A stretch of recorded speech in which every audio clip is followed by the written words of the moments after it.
अमेरिकी राष्ट्रपति Joe Biden और इजराइल के पीएम नेतन्याहू के बीच तकरीबन आधे घंटे की बातचीत हुई और इस बातचीत के बाद व्हाइट हाउस की तरफ से जो बयान जारी किया गया उसमें ये इंप्रेशन देने की कोशिश की गई है कि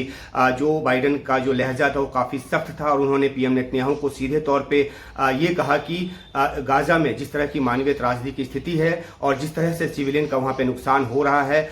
उसको रोकने की तुरंत ज़रूरत है और उसको लेकर तुरंत कदम उठाए जाने चाहिए। और ये भी कहा गया कि जो अमेरिकी पॉलिसी है, अगर जो बदलाव राष्ट्रपति जो बाइडेन देखना चाहते हैं, अगर उस तरह का बदलाव इजराइल लेकर नहीं आता है तो जो अमेरिकी पॉलिसी है उस पर पुनर्विचार किया जा सकता है। तो ये अपने आप में काफ़ी अहम बात है क्योंकि अमेरिका लगातार इस युद्ध में इजराइल के साथ खड़ा रहा है, हथियार तक सप्लाई करता रहा है। हालांकि हथियारों की सप्लाई रोका जाएगा ऐसा कुछ अभी तक अमेरिका की तरफ से नहीं कहा गया है, लेकिन एक इंप्रेशन देने की कोशिश की गई है कि अमेरिका ने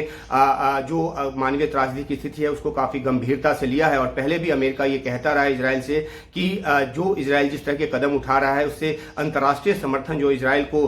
मिलता रहा है उसमें कमी आती जा रही है। एक अहम बात यह भी है कि इस फोन कॉल के बाद इजराइल की तरफ से जानकारी आई है कि 3 और चेकपोस्ट जो है वो गाजा में एड के लिए खोला जाएगा और केरम शलोम, इरेज और अशदोद का जो पोर्ट है वो जो थोड़े समय के लिए उसको खोले जाने की जो बात है वो की गई है। तो जाहिर सी बात है कि जो बाइडेन के फोन का जो दबाव है वो इजराइल पे नजर आ रहा है। ये अलग बात है कि जो 5 या 7 जो एड वर्कर मारे गए जिसमें कि ऑस्ट्रेलिया और पोलैंड और ब्रिटेन के नागरिक शामिल हैं, उसके बाद जो बाइडेन पर भी काफी अंतर्राष्ट्रीय दबाव है कि वो इजराइल को रोके। जिस तरीके से वो गाजा में तबाही का जो एक जिम्मेदार है वो बना है, जिस तरह के सैन्य ऑपरेशन उसने वहां पे चलाए हैं, तो ये भी एक नतीजा है कि जो बाइडेन ने सख्त लहजे में बात की है। और दूसरी बात ये भी है कि अमेरिका में नवंबर में चुनाव होना है और उसके पहले घरेलू दबाव बहुत ज्यादा है क्योंकि जो फिलिस्तीनी